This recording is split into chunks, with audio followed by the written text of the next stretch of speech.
Hello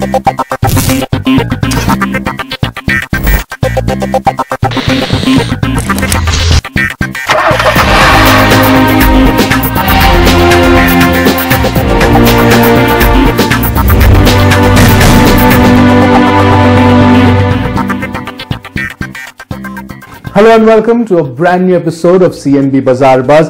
This is your host Amir Naik, and yes, it's been a very slow week for us because hardly any launches happen, and we're looking forward to March right now because it's the end of the financial year 2018-19, and this is where car manufacturers and bike manufacturers will come together to launch a host of cars and bikes. Well, we already know about Honda bringing in the Civic and also Yamaha bringing in a new bike, but all that for later. For now, we kickstart things with something that is very popular in India right now, the 125cc scooter segment. Yes, there's a lot happening there, and well, the Hero Destini 125 is the latest in that lot.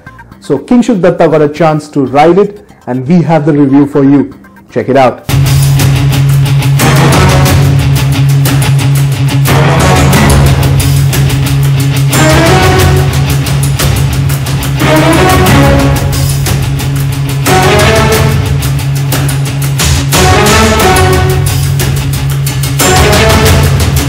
In the last year and a half, almost all mass market two-wheeler manufacturers such as Honda Scooter and Motorcycle India, TVS Motor Company, Suzuki two-wheelers, and even the likes of Aprilia have launched 125cc scooters in the country.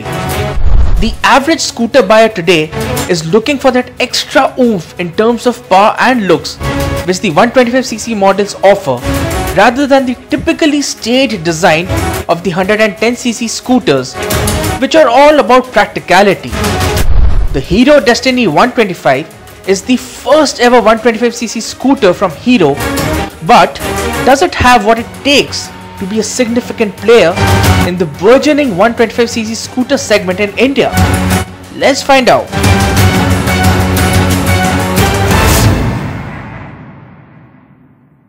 One word to sum up the design of the Hero Destini 125, it's conservative. Now Hero is positioning the Destini 125 as a family scooter, so the looks of the scooter are pretty conservative. The rear end looks pretty similar to the Hero Duet, and you'll find similar looking scooters wherever you go. The Destini 125 is offered in two variants, which are the LX and the VX. The VX trim, which we have with us here, gets a chrome garnish on the front apron, dual texture seats and alloy wheels, which the LX variant misses out on. The biggest USP on the Destini 125 is Hero's patented I3S, or the idle start-stop system. Destini is the first ever scooter in India to get a start-stop system. If you keep the start-stop system on and you are at, say, a traffic signal and idling for 5 seconds, then the engine shuts off automatically and start again just as you pull the rear brake lever in and open the trunk. Hero claims a real-world efficiency figure of 51 kilometers to the liter, and with the I3S system, we believe that the efficiency will be over 45 kilometers per liter. Other features include a part digital, part analog system where there is an analog readout for speed, and information such as fuel, trip meters and odometer is spelled out by a small digital readout. There is a telltale light for side stand indicator as well, which is pretty useful. What is also useful is the multi-function ignition key, and you can unlock the seat as well the fuel tank lid from the ignition key itself. It's a small detail, but certainly handy to have. The scooter also gets 19 liters of under-seat storage, which doesn't swallow in a full-size helmet, but can definitely swallow groceries, books and a half-faced helmet. Also, the VX trim gets a USB charger port and a small LED light for illuminating the under-seat storage.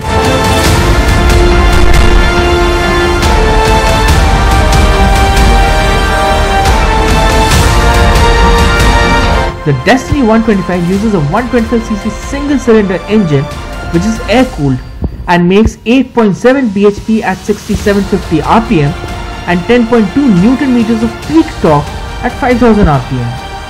The Destini can easily cruise at speeds of up to 70 km per hour and even cross 90 km per hour should there be a need. But that will require a long stretch of road.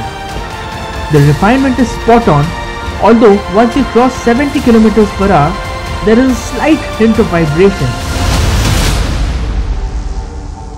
The performance on the Destini 125 is not exactly thrilling.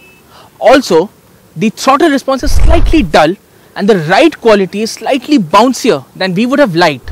Of course, all these are not exactly deal breakers. What could have been better though is an optional disc brake. The Destini doesn't get disc brakes at all. Also, the drum unit up front lacks bite. Filtering through traffic is quite good and is comparable to other 125cc scooters in the segment. Although the Destini 125 does get integrated braking system or IBS, the scooter is shod with 10-inch cast alloy wheels and tubeless tires. But the 10-inch front wheel doesn't inspire as much confidence despite the telescopic front fork. Overall, it is a scooter which will be loved to be ridden by all members of the family, young or old. And that is precisely what Hero is gunning for.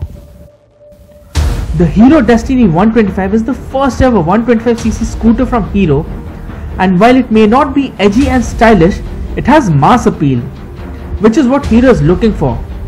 It offers the performance of a 125cc scooter and the practicality of a 110cc one, and does so without any qualms. With a starting price of 54,650 rupees, the Destini is the most affordable 125cc scooter in India, and the VX variant is priced at 57,500 rupees. There are scooters such as the TVS Ntorq 125, Suzuki Bergman Street and the Honda Grazia, which offer better performance and more features and are stylishly designed as well. But the appeal of the Destini 125 lies in its simplicity, which is where it could score more over its rivals in the semi-urban and rural markets.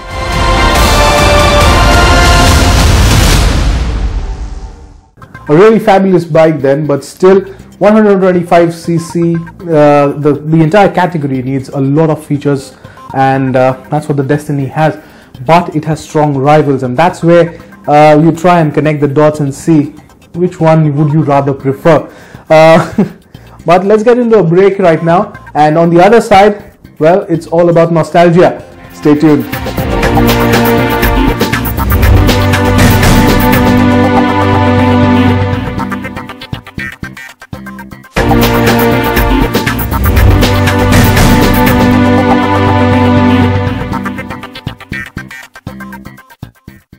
Welcome back to CNB Bazaar Buzz, and yes, we promised you nostalgia, and here it is.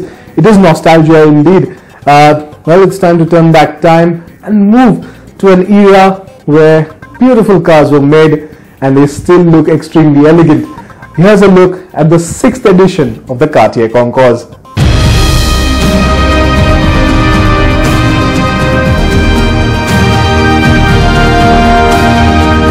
It was a hot day in the pink city of Jaipur, but everything around me shouted that it was springtime. There were peacocks, green grass, blue skies, and yeah, a fountain too. And though it might be the perfect weather to sip on some coffee or something stronger and watch the world go by, it was heaven for car buffs like us, and all thanks to Cartier. Help car lovers to come together and celebrate the past and probably some of the present as well. We are at the 6th edition of the Cartier Concours, and right here under the blue sky in the pink city, trying to check out what the best cars out there and bikes that are out there. 84 cars this time, 26 motorcycles on display, a lot to go through and a lot for the judges to judge and of course announce the winner. We take you through all of that. The event started more than 10 years ago and in a different city every single time. This time around it was held in the presence of Maharaja Sawai Padmanabh Singh of Jaipur at the Rambagh Palace, while it was curated by Movendra Singh Barwani. The classic cars and motorcycles were divided into classes: pre-war and post-war classic cars in European and American class, sports cars of the 60s and 70s, roadsters, preservation class and Indian heritage. On the motorcycles front, there was the veteran, pre-war and post-war classic class. Well, princesses and the princes love their cars, and long ones at that. This is the 1937 Daimler 24EL. Now, there's a lot to talk about this car, but to begin with, it was once owned by Princess Indumati. That's why you have this emblem right here, which tells you that the car belonged to her. She was the Princess of Kolhapur. Under there is a straight 6, 3-litre straight 6 engine. And with the engine was mounted on rubber mounts, something similar that you see on a Maruti 800. But of course, the engine is 4 times the size. About 24 brake horsepower coming out of that. Yes, I know it's low from a 3-litre 6-cylinder engine, but still I think it talks a lot about the way Indians customize their cars. It looks phenomenal. It looks absolutely stunning even now. A 1937 car in this era couldn't have found a better place to be in right now. It certainly was like going to the candy store for me. There was everything, right from Ferraris to Jaguar E-Type and even a fabulous Alfa Romeo 2000. There were Ford Thunderbirds too, which had a separate class altogether, and the turnout there was quite interesting too. But there was a special one there. It was the one driven by the Maharaja of Jaipur, and that's why you see the Jaipur 1 number plate it carries. So there's a lot of history and of course some fascinating stories around almost all of them. But they were all here to compete for the top prize. But before that, they had to undergo a thorough scrutiny by all the 17 judges that had come down to check out these cars. The judges get 15 minutes with each car and their owner before they move on to the next, and the criteria are how well the car has been restored, how connected it is to history, and of course the use of parts, and if they stick to their heritage. So yes, there's a lot to look at and scrutinize, and no one knows this better than one of the judges, David McCurdy. For certain things it's difficult to get parts, and paradoxically the older the vehicle the easier it is to restore. If you've got a 1912 Rolls-Royce and you need to overhaul the steering and suspension, it's all somebody in 1912 made them on a lathe out of solid brass and bronze, and I can do that today. The problem really occurs if you've got a car from the 1950s where the technology had moved on a little bit and they were using composite bushes of metal shrouded in rubber, shrouded in metal. I can't make that because I don't have the machinery and the technology to do it. Clearly the restoration levels have improved in India, and there's no one better to talk about it than a world-class designer. The internet then is growing. The owners in fact are young, and their interest in restoration intrigues a lot of judges. I think that there's 2 great stories with this event, and they're 2 different stories, but they're both great. And one is the level of restoration has grown year on year. Every year I've come here, I've seen fantastic now, if you take this year, attention to detail, not just in the presentation itself, but in gathering the history. I love to, it's a shame we only have about 15 minutes with each owner. I could have 2 hours or a day with some people, because the stories with how they've managed to find parts, find the history, reproduce, emblems and things on the car. So that's the one story, that the level of restoration has got better. The other half of the story I also enjoy, and that is, I'm so pleased there's a heritage class and a preservation class, because there's some cars, and I know this sounds a little converse, but there's some cars that shouldn't be restored. There are some cars that are so original, been in the family, for example, the same family for so long, that are still running motor cars and used, and they shouldn't be over-restored. So the thing I really like about this event, I think the balance at the moment, and we need to keep it that way, the balance between the heritage collections and the preservation collections and the fully restored collections is about right. But they're both good stories, even though they're complete poles apart, if you like. It's this young energy that has made Cartier add transportation class to the list, and this is exclusive to India, and it was a collection of some beautiful locomotives. The transportation class makes its way to one of the classes in the Cartier Concours this year, and the reason why it's been brought in is because otherwise all of this would have gone to scrap, and it's taken a lot of time, energy, money and effort to make all this happen. You see, everything from top to bottom is wood. Of course, there are a few elements here that Indianize the whole thing.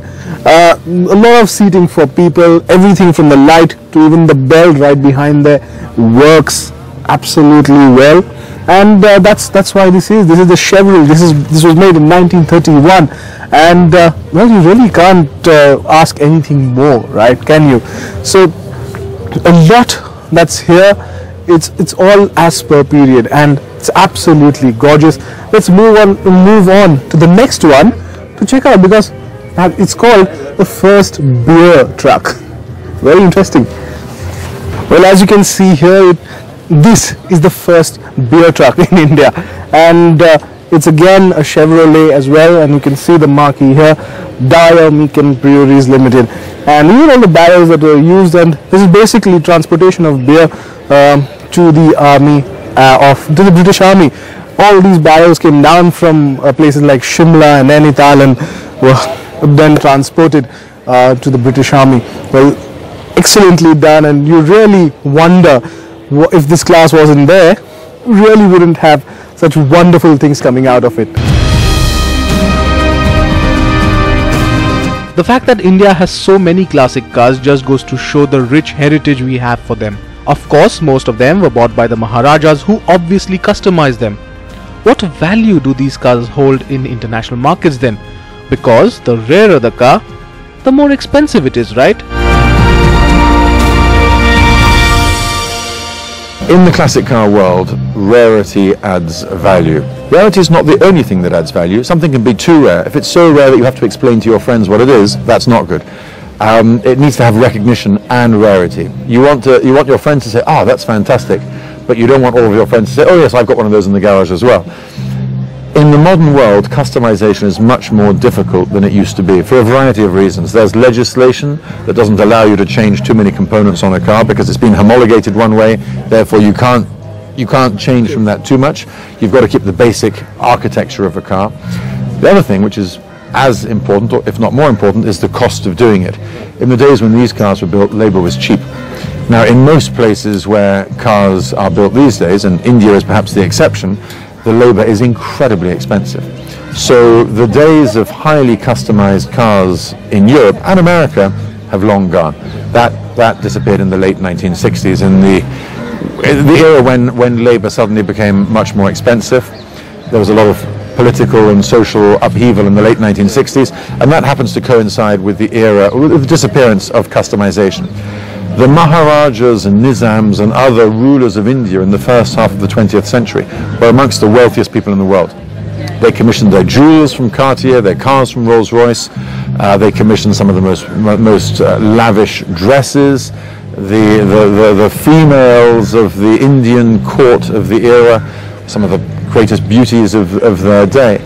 The couture gowns that they wore, bedazzled in jewels, was something you could never imagine today. And you look at you think Indian weddings today are impressive. You look at those 80 years ago and you think, wow. And it's just a reality that level of customization in the world has disappeared. So when you look at the cars here at the Cartier Travel with Style Concours, as you say, look at the details, the beautiful wood inlays, the diamonds, the vanity sets, the picnic tables and sets in the backs of the cars. It's a level of craftsmanship which still exists, but sadly not in the motoring world. And when I see limited editions from some of the manufacturers today, and what passes for a limited edition, In comparison to this, I'm sorry, but you laugh. Of course, we were on the lookout for something exclusive and very beautiful as well. We managed to find it. There was a 1922 Ensemble which caught our eye, and it's most likely the only one in the country. There was also a fabulous looking Renault which was more than 100 years old. There were some beautiful looking stud breakers too competing in the American class. But the heartthrobs were the two Ferraris. One was a 308 GTS and the other a 1974 365 GT4. While we would have loved to tell you stories about each and every car and bike on display, the judges had made their decision, and yes, it was time for the prize giving ceremony. The best car of the show was the 1935 Rolls-Royce Phantom 2 Continental, which has been in the current family of owners since 1962. It is indeed exquisite and the last of the Rolls-Royce Continental that exists today. So yes, very rare. The best motorcycle of the show was the 1940 Indian Junior Scout, which was just superb and of course a very rare find again. The Cartier Resurrection Cup was awarded to the 1922 Ensemble, which we've already told you was the rarest cars the judges had seen.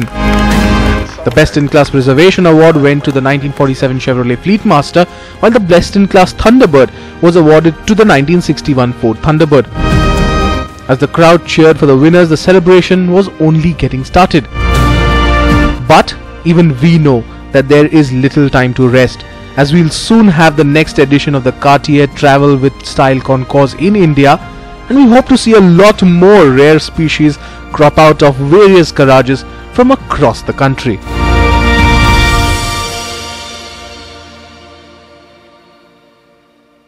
Well, that's it for this episode of CNB Bazaar Buzz. Hope you enjoyed that, and if you have any feedback, do let us know. We are available on all the social handles, right from Facebook, Twitter, Instagram, just say Car and Bike, and we're even there on YouTube. So reach out to us, give us your feedback and tell us what you want to see and what you don't want to see, really. That's it for this episode. See you next week. In the meanwhile, always wear your helmets and always wear your seatbelt when you're driving.